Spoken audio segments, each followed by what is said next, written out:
Friends, நான் வந்து வடகம் பண்ணியிருக்கேன் குழம்பு தாளிக்கிறதுக்கு. இந்த இந்த வடகம் வந்து நம்ம எல்லாத்துக்குமே போட்டுக்கலாம். கறி குழம்பு தவிர நம்ம பண்ணுற சமையல் எல்லாத்துக்குமே சேர்த்துக்கலாம். ரொம்ப நல்லது. சூப்பர் மார்க்கெட்டில் போய் நம்ம வாங்கணும்னு பார்த்தா சூப்பர் மார்க்கெட்டில் தான் இது விற்கிது. மற்றபடி வந்து இந்த 10 ரூபாய் 20 ரூபான்னு கருப்பாக ஒரு வெந்தயமாக இருக்கும், அந்த மாதிரி தான் இருக்கும். இதை பாருங்கள், நான் இந்த ப்ராசஸ் பண்ணுறேன், உங்களுக்கே தெரியுது பார்த்தீங்களா?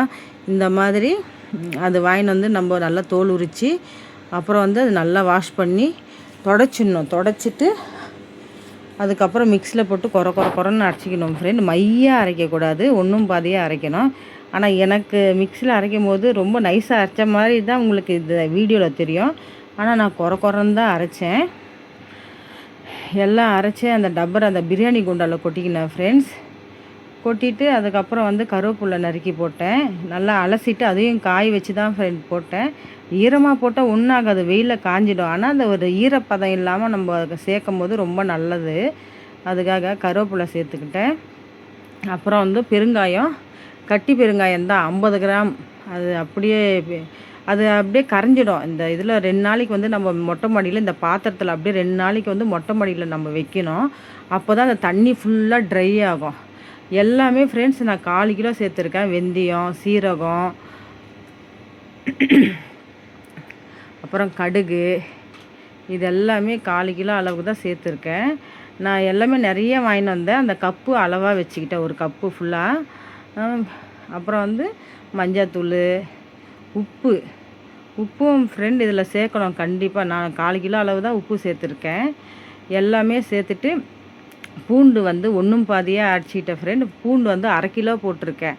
நம்மக்கிட்டே இருந்தால் 2-3 கிலோ கூட போட்டுக்கலாம், நல்லது தான். நான் ஒரு 1/2 கிலோ அளவுக்கு தான் 3/4 கிலோ கிட்டே இருக்கும் ஃப்ரெண்ட். நான் போட்டு அந்த மாதிரி குறன்னு தோல் உரிக்காமையே மிக்ஸியில் போட்டு அடித்து சேர்த்துட்டேன். அப்புறம் வந்து இது விளக்கெண்ணெய் ஃப்ரெண்ட்ஸ். இந்த விளக்கெண்ணெய் வந்து 1/2 லிட்ரு, மொத்தமாக 1/2 லிட்ரு போட்டு பிசையக்கூடாது. நம்ம 2 நாளைக்கு மொட்டை மாடியில் காய வைக்கிறோம் இல்லையா, காய வச்சுட்டு நான் 3 நாள் காய வச்சேன் ஃப்ரெண்ட். ஏன்னா ரொம்ப தண்ணியாக இருந்துச்சு. அதனால் ஒரு 3 நாள் இந்த பேஸ்ட்டு நான் மொட்டை மாடியில் அப்படியே இந்த டப்பரை மூடி போட்டு அப்படியே காய வச்சேன். அதுக்கப்புறம் 3ஆவது நாள் தான் எடுத்துகிட்டு வந்து உண்டை பிடிக்கிற அளவுக்கு நம்ம கைக்கு பதமாக இருக்கும். அப்புறம் வந்து ஃப்ரெண்டு கடைசியாக தான் இந்த 2 பருப்பு சேர்த்துக்கிட்டேன். கடலைப்பருப்பும் அப்புறம் வந்து உளுத்தம் பருப்பும் கடைசியாக சேர்த்துக்கிட்டேன். அதுக்கப்புறம் அந்த ஒரு 1/4 லிட்ரு எண்ணெய் அப்போ ஊற்றிட்டேன். இந்த பிசையும் போது மறுபடியும் ஒரு 3 நாள் மொட்டை மாடியில் காய வச்சுட்டு 3ஆவது நாள் உண்டை பிடிக்கும் போது மிச்சம் 1/4 லிட்ரு எண்ணெயும் சேர்த்து தான் நான் உண்டை பிடிச்சேன். இதில் 1/2 லிட்ரு அந்த விளக்கெண்ணெய் சேர்த்துருக்கேன். அது ரொம்ப நல்லது உடம்புக்கு. நம்ம விருப்பம், நல்லெண்ணெய் இருந்தால் கூட சேர்த்துக்கலாம். ஆனால் விளக்கெண்ணெய் தான் நான் சேர்த்தேன். அப்புறம் வந்து அது உண்டை பிடிச்சிட்டு எப்போவுமே வந்து எல்லோரும் சொல்கிறது ஒரு 20 நாள் மொட்டை மாடியில் காய வைக்கணும்னு சொல்லுவாங்க ஃப்ரெண்ட்ஸ். ஆனால் எனக்கு ஒரு 10 நாளில் மொட்டை மாடியில் நல்லா காஞ்சிச்சு.